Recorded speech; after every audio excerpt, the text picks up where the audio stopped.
The broadcast is now starting. All attendees are in listen-only mode.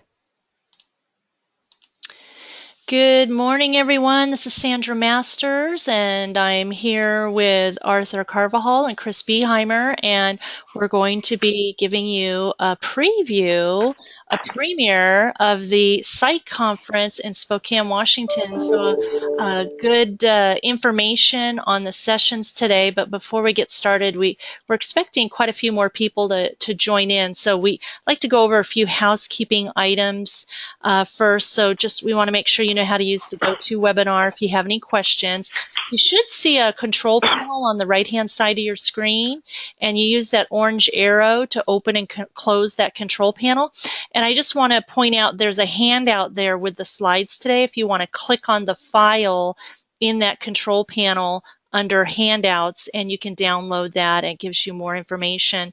If you want to keep this control panel open, hi Sandra, if you want to keep the control panel open, you just uncheck that auto hide under the view menu, and it will keep this control panel open where there's the question box there.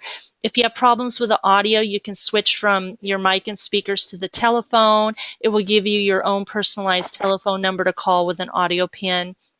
And then here, Sandra's already weighed in to say hello. So everyone else, if you want to weigh in and let us know where you're calling in from, and if you're excited for the Spokane program, let us know what session or what activity you're most excited about. And then there's a little raise hand button if you need to get our attention, if you want to be unmuted, share a comment or have a question, but you're welcome to put your questions in the question box as well. So if you're brand new to site, there's tons of ways to get involved, and we hope you will join as a member if you're just attending the conference for the first time or considering joining the conference.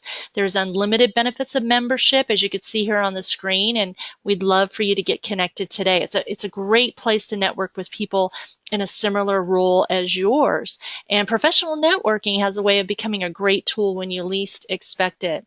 So just keep in mind the relationships you sow today may yield success in the future, and visit insurancetrainers.org to join, find out more about the conference and all of that. So I will pass things over to Chris here. I'm going to give you keyboard and mouse control, Chris, and it's all yours now. All right. Well, thank you, Sandy. Welcome, everybody. Glad you could take some of your time this morning to spend a few minutes going over the conference and just talk about a few things. And Sandy alluded to one of them. Let me just make sure that. Hey, Sandy, do you want to just go ahead and advance the slides? There we go. Generally, the Brad Gucher, the vice president of the annual conference, would be handling this today, but Brad is not available. He's traveling. So he contacted me and asked me if I would fill in for him, and I said I certainly would. And then he sent me the slides and said, here are the slides that I was going to use, and you can use them if you could use them, that'd be great. And I said, well, since you're not going to be on the call, I may or may not use the slides that you sent me. So I made a few additions to it. I'm just pulling his chain a little bit. But I am the co-chair of the program committee. The other co-chair is my good friend, Chris Boggs, with the Independent Insurance Agents Association of the National Big I. He's the vice president of education for them, and he'll be joining us in Spokane as well. And of course, you've met Sandy, who is our webinar guru, and then we're also going to have Greg Golson on the program this morning, and Arthur Carvajal, and we're going to just kind of go through a few of the some of the I guess the highlights of the conference and give you a little insight into what we're going to be talking about.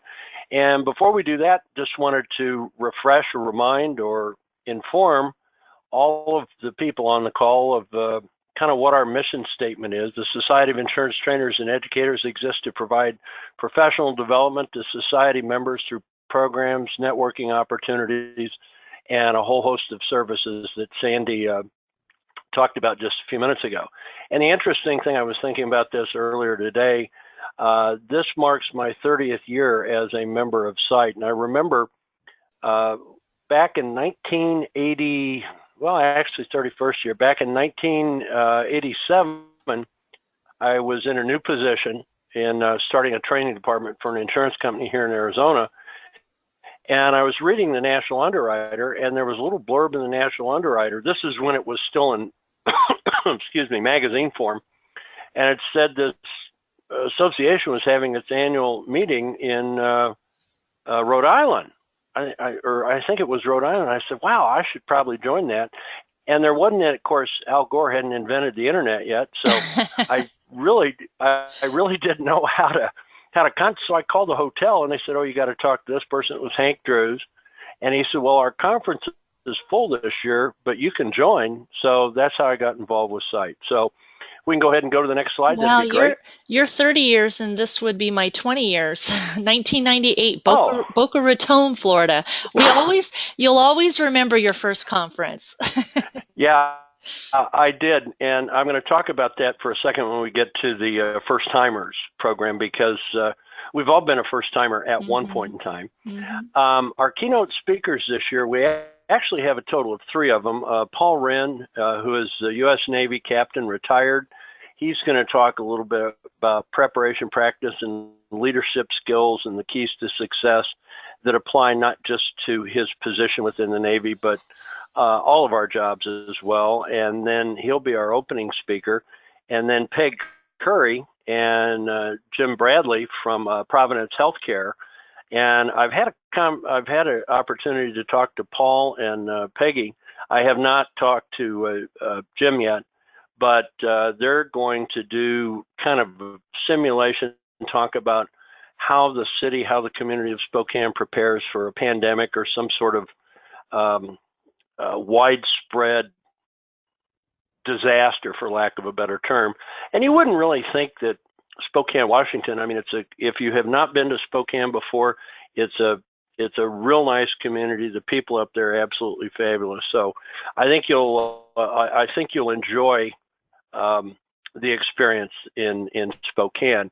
We have, as usual, a whole host of concurrent sessions and learning labs. And the concurrent sessions are generally 75 minutes in length. The learning labs are 3 hours long. We have sessions on multiple choice tests, working with subject matter experts, sessions on Storm Wilkins is doing a session, Real News and Real Fun for insurance coverage trainers, for those of us involved in providing technical knowledge on insurance policies. We have a diversity section, Jill Joyner from the Texas Association of School Boards, and we've got a whole host of different programs. Teresa Hedrick, former president of SITE, is doing her Strength Finders program, and that has been real popular. She did that in Colorado Springs several years ago, a slimmed down version. This is a more complete version.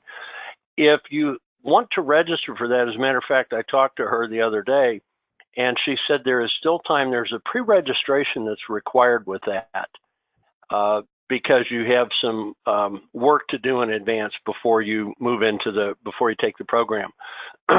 And so if you were thinking about doing that, you still have time to do it, but you only have probably about a week left.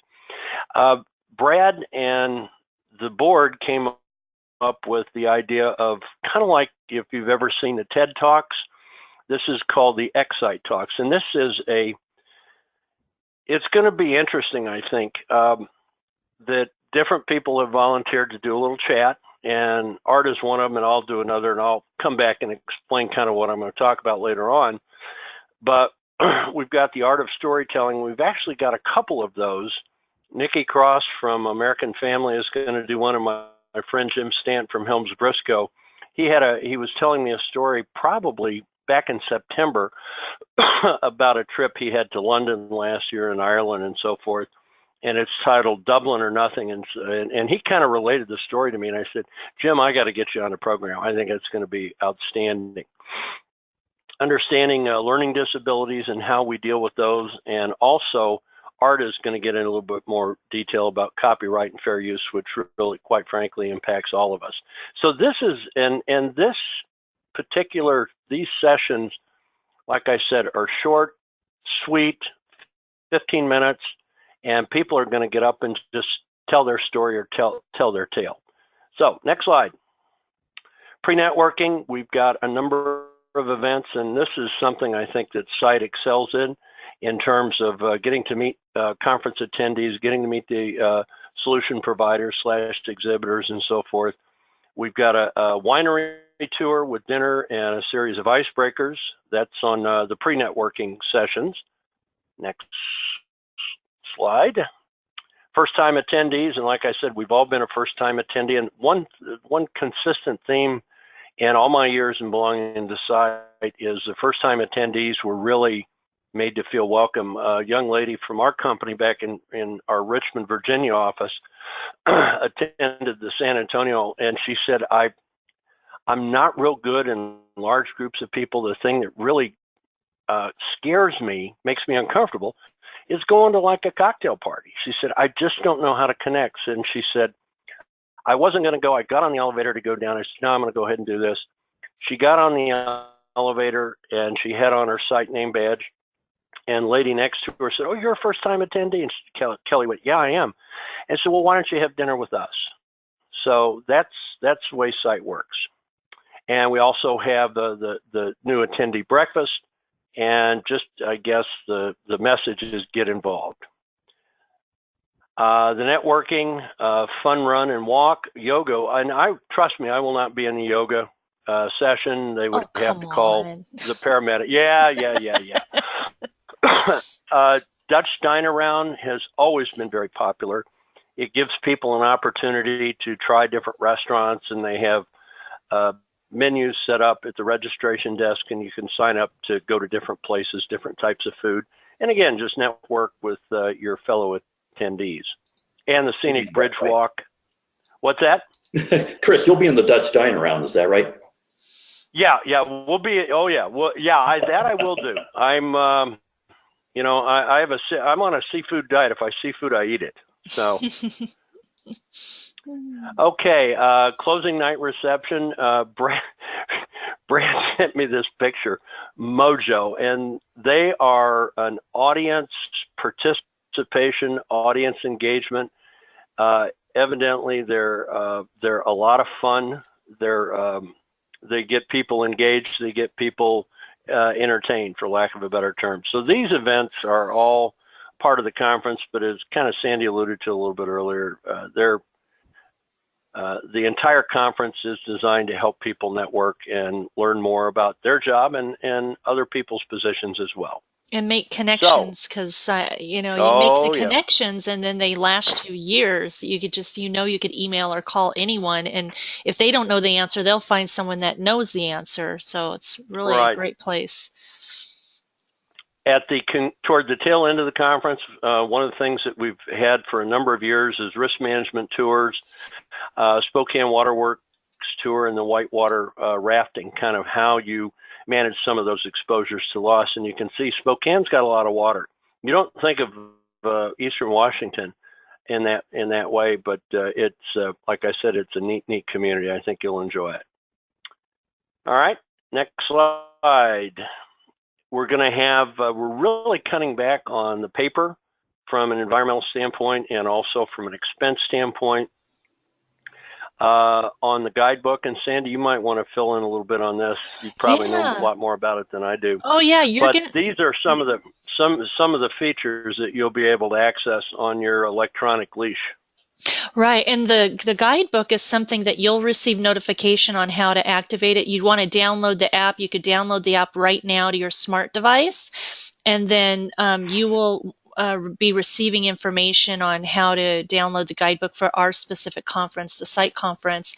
And then once you get it set up, you could set up your profile. You can connect your social media to the event. What I loved about it last year, I was able to take notes within each session by making comments, and I still look at those notes in that app from the conference, and I would encourage you to really explore, all the different features of it, of being able to make up your own calendar, checking off the things that you want to go to, and then connecting with others. You could use the communication in that as well. So I know we have Sherry's here. I don't know if Sherry wants to talk about it and share any more information, but just raise your hand if you want me to unmute your line. Otherwise, definitely you're going to be getting information on how to connect with that.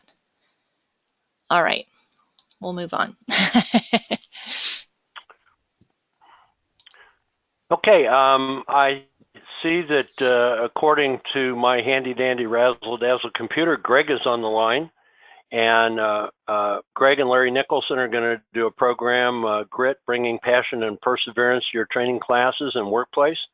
So if Greg, if you're on the line, do you want to give us a snapshot of what you're going to talk about?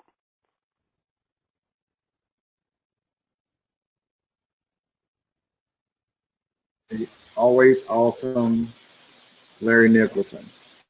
I'm sorry Larry couldn't be here today, so I'm glad to stand in his seat. Larry and I had the opportunity to present this session at the CPCU Leadership Conference, and we had a blast. I don't know if you've heard of Angela Duckworth's book, Grit, The Power of Passion and Perseverance. It's one of my favorite books, and I give it to a lot of people. What we'll cover in our session is, first, we want people to take the grit scale test to find out how gritty they are. And we'll talk about what grit is.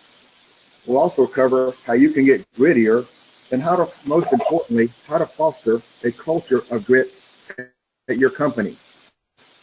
And it's one of the tenets is deliberate practice. And as trainers, how we initiate our practice with our teams. There's some very interesting things that Ms. Duckworth has come up with during the studying for her PhD on grit, and how we can apply deliberate practice to help people get grittier.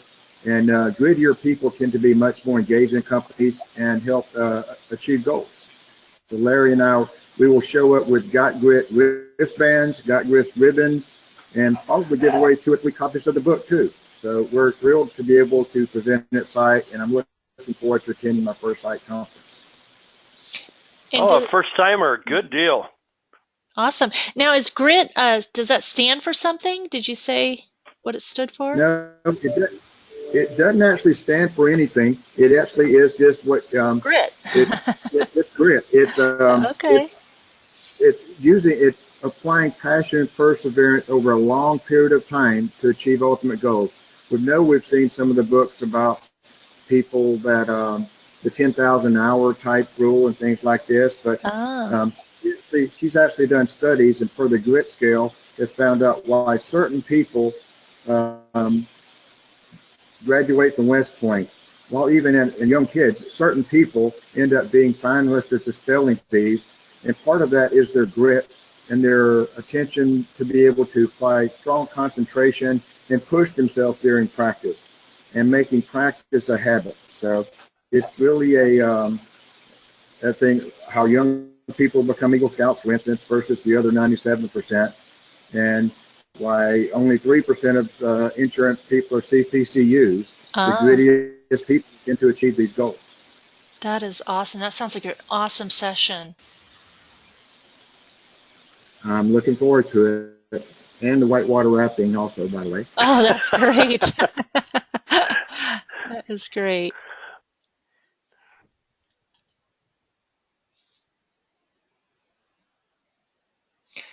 All right. So, Chris, did you want to, I guess we could just turn things over to Arthur. And Arthur, I'm going to go ahead. Yeah, if that's okay. Yeah, so Arthur, let me go ahead and give you keyboard and mouse control. See if this works for you. There you go. Yep. Okay, I think we're all set here. Great. Okay. All right. Well, as Chris mentioned earlier, I'll be one of the people who will be doing an Excite session, and I think Chris, you're doing one as well. And anyway, so this is going to be one of the innovative presentations that we'll be doing for the first time actually at this conference. So we'll see how people like it. Short, 15-minute long segments of information that we hope we can use. I'll be talking on the topic of copyright and fair use. And actually, when Chris mentioned that Brad collected a group of volunteers, it was more like when he approached me, he said, "I want you to talk about copyright and fair use." So I said, "Okay." No sense in volunteering. But anyway, I'm always happy to talk about this subject. It is a pretty complex and interesting subject, that's for sure. And there's a lot of meat to talk about. And obviously we cannot cover the entire subject in 15 minutes. In fact, the subject of fair use itself can take up a whole session on it by itself. And copyright alone, being such a large body of information, could take up its own session separately. But we'll talk about some pithy things, that's for sure, in the 15 minutes. And right here, I don't think I can avoid talking about some of those pithy things in advance. So you'll actually walk away with something you might be able to use right away here. But we'll talk about the elements of copyright to begin with. For instance, the whole point of copyright law is to protect the rights of somebody's work of creative expression. Now, this kind of creative expression really is intellectual property. It's like any other kind of property, and so you do have rights with it, rights of ownership, and all the rights that come along with ownership. You've got different bodies of law that protect intellectual property. For example, you have trademark law that protects product names and logos. So that's commercial intellectual property. You have patent law that protects inventions and discoveries. And then finally, pretty much picking up everything else is copyright law, and that protects art, music, literature, the kinds of things that we would be concerned with. And people oftentimes think that a work has to be original to be copyrighted. And well, it certainly helps if it's truly original, but how many things can we come up with now that are truly original, right? So copyright law really looks to whether you have a unique expression of an idea. The idea itself doesn't have to be brand new, but the expression of it can be something creative or something different or unique. And finally, the work has to actually be concrete. It's not something that you can go around carrying in your head for years and say, "Hey, that was my idea, and I'm going to copyright that." Well, sorry, buddy, it's too late. It's something that you have to actually fix in a concrete medium so that you can show an established priority for it.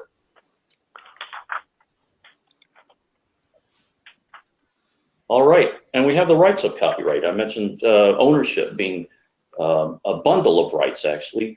We have 6 exclusive rights, and just to give you a little preview here, it pretty much gives you the right to publish your work, to display it and perform it, to have it heard, for example, like a sound recording, and to create derivative works from it. It's a nice bundle of rights that you carry with every single item that you create, every single work that you create. And like I said, it is tangible property, so you can take from this bundle of rights and assign rights. Not all of them, just 1 or 2 of them if you want, typically in the form of a lease or a license, and you can sell them or assign them. So there's all sorts of things you can do with these rights, and these rights are they're pretty tangible, pretty much like any other property. They have value. They can be exchanged. They can be forfeited, for example, if you don't protect them, and they can be stolen, of course. And that's what the copyright law seeks to protect you from. Okay, I talked about how whether anything can be truly original. Well, if it had to be truly original, the Copyright Office I don't think would be very busy. So it's really the expression of your ideas that can be original, or a perception can be unique. So that is what the Copyright Office, that's what copyright registration seeks to protect. When you're using your own work, for example, in the training context, it's best to use, you carry the least amount of risk. Let's put it that way. Something you create is your own, and you don't have to worry about protecting it necessarily. We'll get into that as well, but protections affords certain rights. Registrations protects certain rights with your work. for many years. And if you use somebody else's work, for example, then it's best to get permission, of course. But this is where the whole issue of fair use comes in, because they have rights that they're protecting for their work as well. So anyway, using other people's work obviously creates an issue where if you don't have permission, then you need to establish the ability to use it under the basis of fair use. And we'll get into that. We'll talk about works for hire, or more properly, works made for hire, which is where the creator does not own the work that he or she creates. It's actually a bit of an anomaly, because it's the person who commissions the work that actually owns it and owns the copyright from the moment of creation. So, like I said, it's an anomaly because the law presumes that once you create something, you're the sole owner of it. But of course, in this case, from the inception of the work already belongs to somebody else, and that's done by contract. And then we'll talk about the remedies and the penalties for infringement. There are statutory penalties, statutory remedies that will protect you if somebody is using your work without your permission, and will also afford you certain protections. For example, if the work goes beyond the United States beyond international waters, and and you need to protect that, it'll establish your priority for the work. For example, if somebody else comes up with a very, very similar expression of an idea that you have already created and expressed, then you can establish your priority to the rights of that. And probably the most confusing issue for a lot of people is what fair use is, what it grants you, the abilities it grants you, and its limitations. It can be fairly complex to cover in a very brief period like we'll have, but I'll try to get into it a bit. First of all, it is a doctrine, and there is no law per se. There is case law, of course, that deals with it, but the doctrine is really something that the courts use when they're trying to determine whether somebody's use of copyrighted information or content, not their own, of course, when their use was permissible. And so we'll talk about what it means to use fair use properly. Let's put it that way. A lot of it focuses on the use fair here. I mean, on the use of the word fair. We got to remember, it's not a sword. Fair use is not a sword, but it's a shield.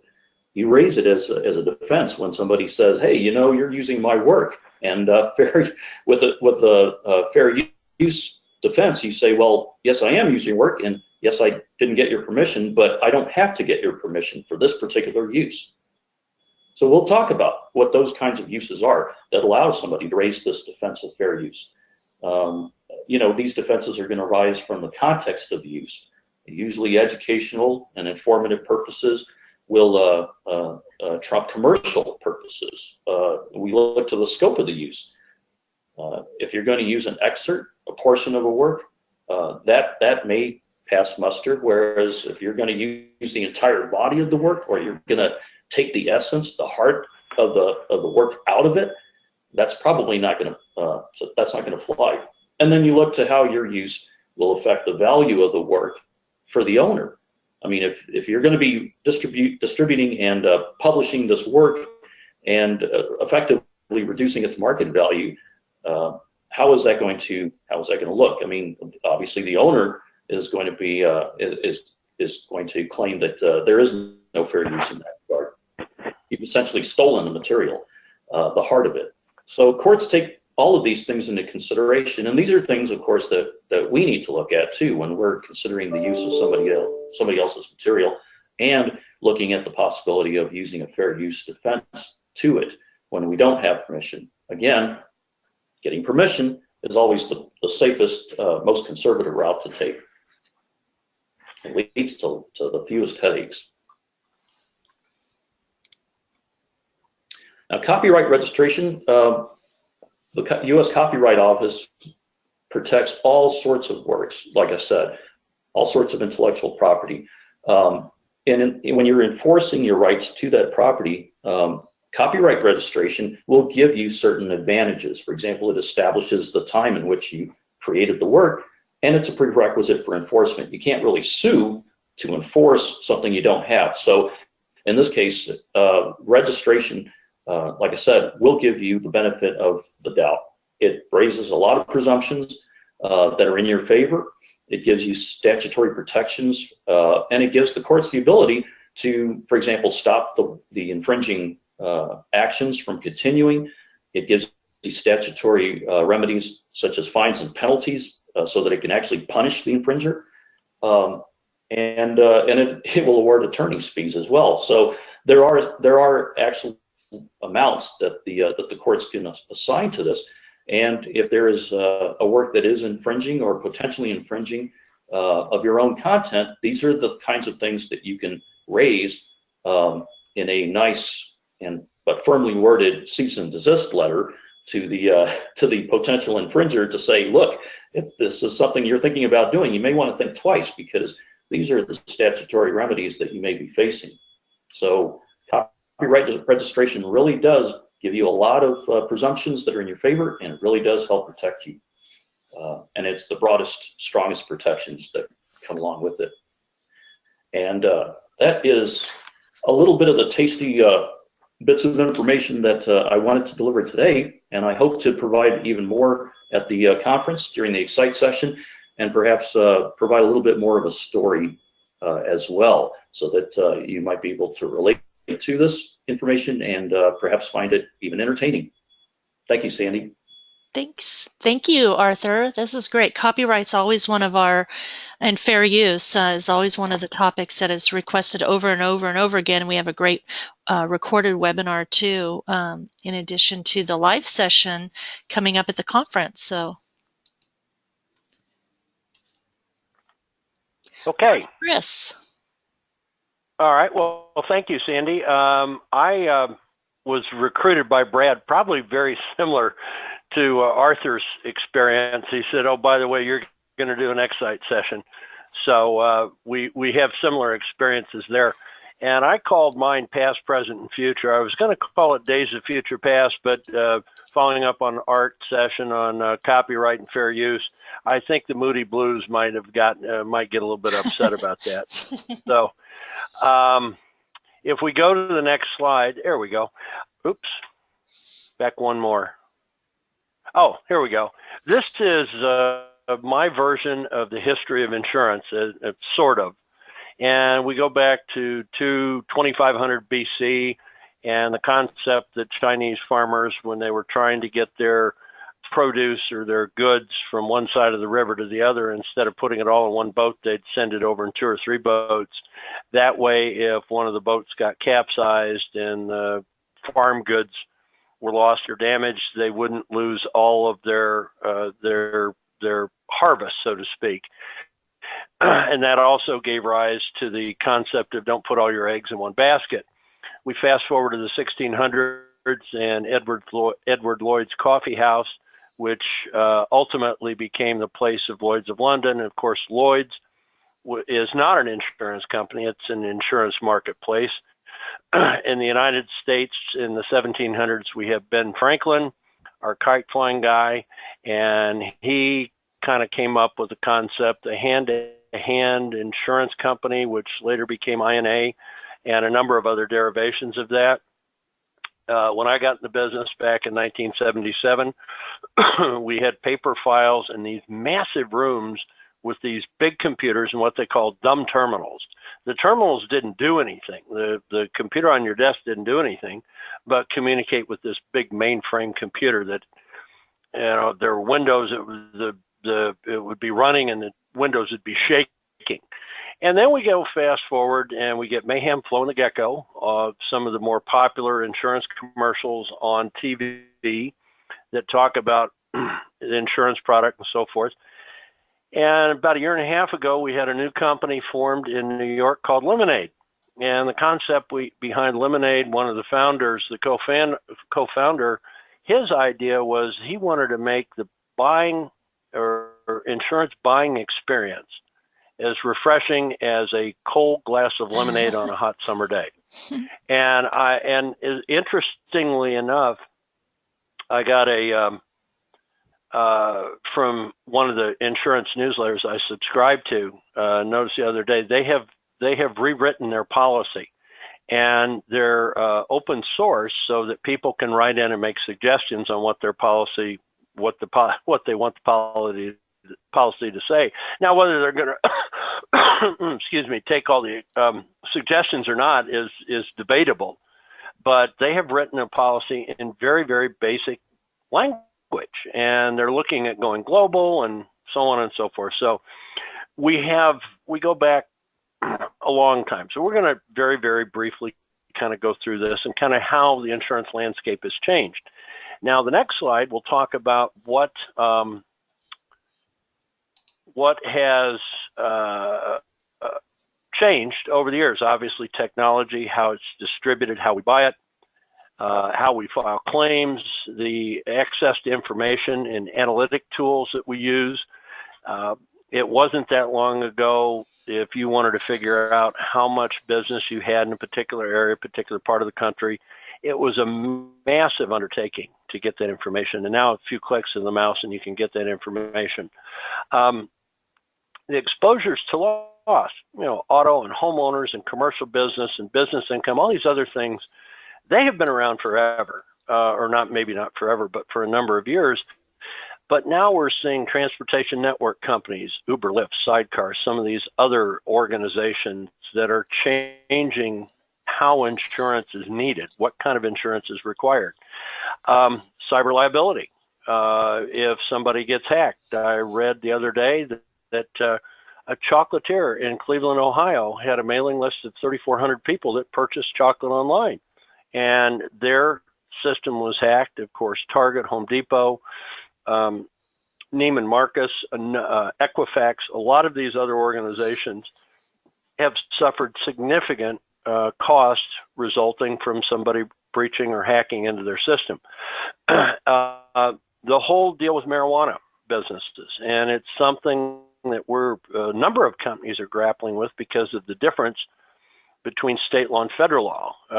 Back at the beginning of the year, Attorney General Jeff Sessions issued a notice saying, in the past, we kind of don't ask, don't tell on marijuana that the states were doing, and now we're going to start enforcing it.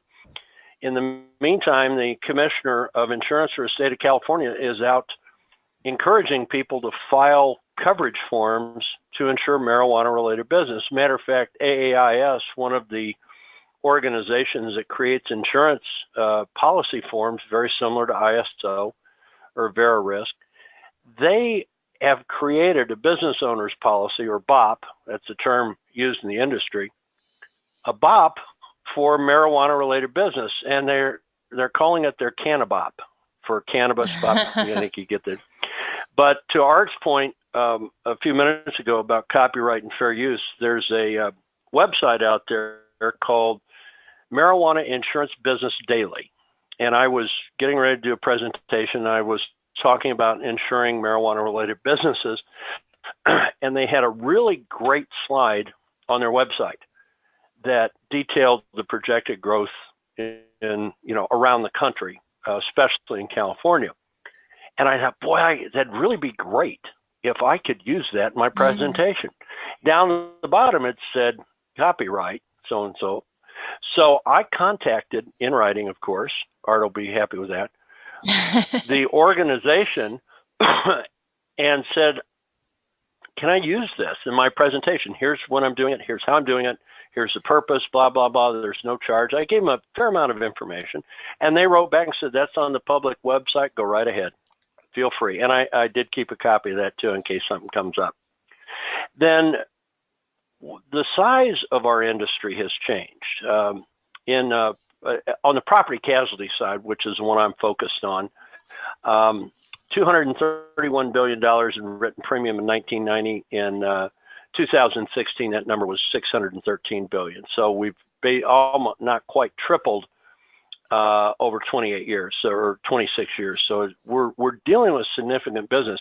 And as a matter of fact, if you look at the life and health insurance industry, it's actually bigger than the property casualty side. I think it's something like, in terms of the assets under management, it's something like $5 trillion. And the P&C side has about 1.5 trillion, life and health, 3.5 trillion. And folks, that's a heck of a lot of money. So these are things that have changed over time. And so there's been a lot of changes, especially on the technology side. If we go to the next slide and we talk about, but many things haven't changed.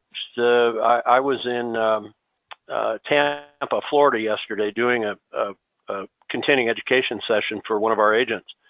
And we got into a discussion about the relationships and so forth. But people drive our industry. Relationships drive what we do. Probably, and I don't want to say more so than any other industry, but I've seen it be a very important component to the success of agents and company underwriters and claims people and so forth. Is very important. We're all in the business to make a profit. That shouldn't be any big surprise. Many organizations are entrepreneurial in nature. The folks that started Uber, the folks that started Lemonade, ultimately they want to make a profit. Regardless of how sophisticated our technology is, we have to know what we're selling. And I've served two terms on the board, the site board over the years, and I've always tried to keep in mind, okay, we need the leadership skills to help people progress and be successful, but we also have to have technical knowledge about what it is that we do. Now, if you're primarily involved in doing leadership training, management training, those types of skills, maybe you don't need to know the co-insurance clause, but you need to know what the policy does. And then, of course, in our role from an education perspective, and I've been involved in education pretty much since I got in the business, we have to look at new hires, the professional development for our current staff, and new initiatives, programs, and processes. So all of these things kind of factor in to the role of site, is to help members be successful and help members prepare the next generation of people. And that is the middle bullet point here. How do we make our content relevant to all of the generations we serve? And we do serve a number of them. And we've had over the years at various site conferences, different people come in and talk about how can we effectively deal with Gen X or Gen Y or whatever we're calling the new group now, Gen Z or whatever. And what I have found, and I've had the opportunity to do presentations for groups, fairly large groups of risk management students, and their perspective maybe is a little bit different, but they still want to be successful. So with, at least most of them do, they want to learn. They're like sponges. We just have to make sure we use the right type of sauce so they can absorb it. And so how do we take our native knowledge, the knowledge that we have about underwriting or claims or leadership development, whatever the case may be, to help current people and also the new people, and then also kind of think ahead a little bit. What technologies are going to be available in the next 2, 5, 10 years that are going to help us achieve our goals? And that really is ultimately what site is all about. It's what the networking is about. One of the things I didn't mention earlier on was the roundtable sessions. Many years ago, we called them Cracker Barrels or whatever. And this will give you an opportunity to sit with people at a table and say, hey, here's what I do for this type of training, or for this group of people, what do you do? And just, share ideas. That's basically what site is all about. My final thought is running an insurance company is like going for a ride in a car. And this, it didn't take me that long to find that picture. That is, I think, a classic picture, and which brings to mind, why do dogs like to stick their head out the window when they're going for a ride, but they get ticked off if you blow in their face? And here's why running an insurance company is like going for a ride in a car. The agents are stomping on the gas pedal trying to sell. The underwriters are jamming on the brakes, and the actuaries are looking out the back window giving directions. So that is some little funny end. As a matter of fact, I used this yesterday in Tampa. So, and the audience got a big kick out of it. So that concludes the portion. If Arthur or Greg, Sandy, if you have any additional insights you want to add. And we welcome your audience on questions too. Yeah. So we've got a few people here in the session, so you're welcome to use the question box if you have a question, anything about the conference, or if you want to raise your hand, I can unmute your line and you could share a comment or a question. And yeah, so I know most questions we get are, you know, like, when is that guidebook app going to be available? And I'm pretty sure there's been emails about that because we're getting pretty close to the conference, and I know you'll be able to access and use that app, you know, and start planning your sessions before you even get to the conference, because we're just a little bit more than a month away. So let's see here. Oh yeah, Carolyn says she went to the guidebook and there are some materials there, but nothing with the specific sessions. Okay, when will that be added? I'm sure pretty soon, so maybe Sherry can weigh in with a question on that. I know your line is, you're not able to speak unless you switch to the phone. But any other comments from Greg or Arthur? Yeah, Sherry. No, I have nothing else. Okay, and Sherry does say they're working on updating the app right now. So, and once it's ready to go, you're going to get an email with the details on how to get that set up. So, great. Well, I really appreciate Chris and Arthur and Greg for weighing in on some of the great sessions, the Excite sessions and the learning labs and the keynotes and all the networking activities. And it doesn't look like we have any questions from the audience, so we will just call it a day here, and we will see you in Spokane. Oh, so we can go home now? You can. Can I go home now, Sandy? Absolutely. It's okay. Friday. It is Friday. So that's great. Yeah. We will reconvene in Spokane, Washington. You guys have a great rest of your day and weekend, and we will see you in Spokane. Thanks a lot, Sandy. Thanks, everybody. Enjoy your weekend. Okay. Take care.